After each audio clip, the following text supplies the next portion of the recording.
योग के माने का होला। जिसे हिंदी में करा के योग कहाला, इंग्लिश में आजकल योगा कहाता। इ शब्द जौन बटे इ संस्कृत के युज धातु से लेवल बा। युज के माने होला संधि, माने कि जोड़। तो अब समझे के इ बटे कि जोड़ कौना चीज के हो सकेला। हम कहीं कि एगो वस्तु बा, एगो चीज बा, एकर जोड़ करे के होई ना हो। तो जोड़ करे खातिर दूगो के आवश्यकता बा, बाकी ना। ये ब्रह्मांड में 3 गो तत्व बा, मुख्य रूप से 3 गो तत्व। जीव माने हमनी के, है ना, मनुष्य, पशु, पक्षी, ये सब जीव बटे। दूसरका ब्रह्म, जेकरा के ईश्वर भी कहाला, है ना। तीसरका माया, कुछ लोग प्रकृति भी कहेला, लेकिन खैर वो अलग विषय बा। तो 3 गो यहाँ तत्व बा, जीव, ब्रह्म और माया।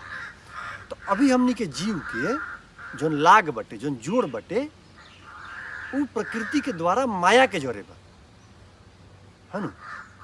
अब ओकरा से वियोग करके, ओकरा से दूर हट के हमनी के अपन चेतना के जब ब्रह्म में लगाईला से, तो ओकरे के योग कहाला। अगर आसान भाषा में करा के समझे के बा, तो अपना शुद्ध चेतना के, माने आत्मा के शुद्ध चेतना के जब परमात्मा में लगावल जाला, तो एकरा के योग कहाला। तो अब बात आवता कि योग के नाम पर बहुत सारा आसन, प्राणायाम ये सब प्रचलित बा। तो इका ठीक बा, बहुत बढ़िया बा, लेकिन योग खाली अभिव्यक्ति ना हो।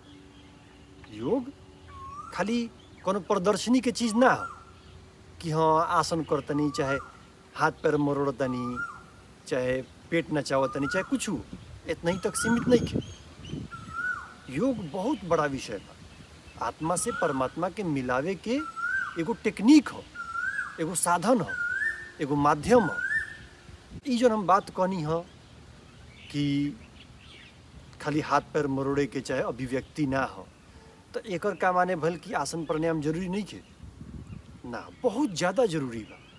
जब तक स्वस्थ शरीर ना रही, जब तक स्वस्थ प्राण ना रही, तब तक ध्यान तो लगी ना, है ना। चाहे कोनो काम में मन ना लगी। महर्षि पतंजलि जौन बनी, वो योग के 8 गो अंग बतौले बनी। यम, नियम, आसन, प्राणायाम, प्रत्याहार, धारणा, ध्यान, समाधि। तो ई योग में 2 गो चीज हटे, आसन प्राणायाम, है ना। अब बटे कि योग जब इतना बड़ा विषय बा, बहुत लोग सोची कि भाई हम तो साधारण आदमी बनी, हमारा बहुत सारा काम धाम बा, वैवाहिक जीवन बा, बाल बच्चा बा, है ना। तो हमारा खातिर योग नहीं है ना।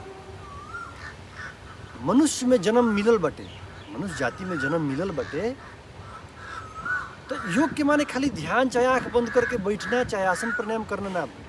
बहुत सूक्ष्म विषय बा, बहुत बारीक बा। हर व्यक्ति योगी हो सकेला अगर तनी सा ध्यान देवल जाए, तनी सा समय, तनी सा जीवन के बहुमूल्य समय देवल जाए, तो हर व्यक्ति के योग अपना जीवन में जोड़े के चाहे। ऐसे का मिलेला?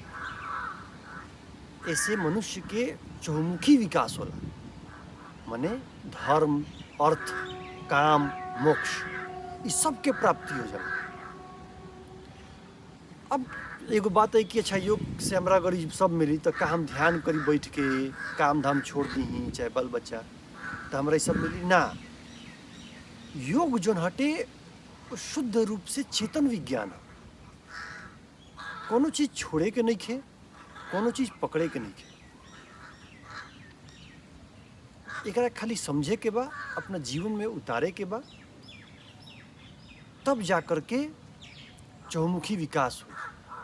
जिसे महर्षि पतंजलि कहले बनी, योगश्चित्त वृत्ति निरोधः।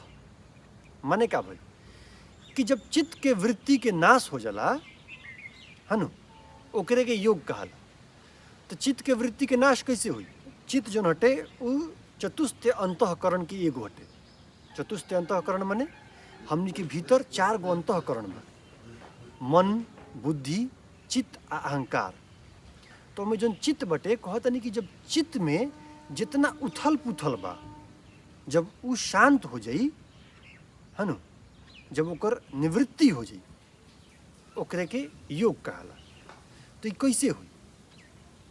जौन हमनी के ध्यान बा, जौन इन्होंने भटकत हटे, है न, मोह माया में, डर में, असुरक्षा में, लालच में, लोभ में, जब ये चीज से हट के अपना शुद्ध स्वरूप में आ जाई, स्थिर हो जाई, शांत हो जाई, ओकरे के योग कहते हैं।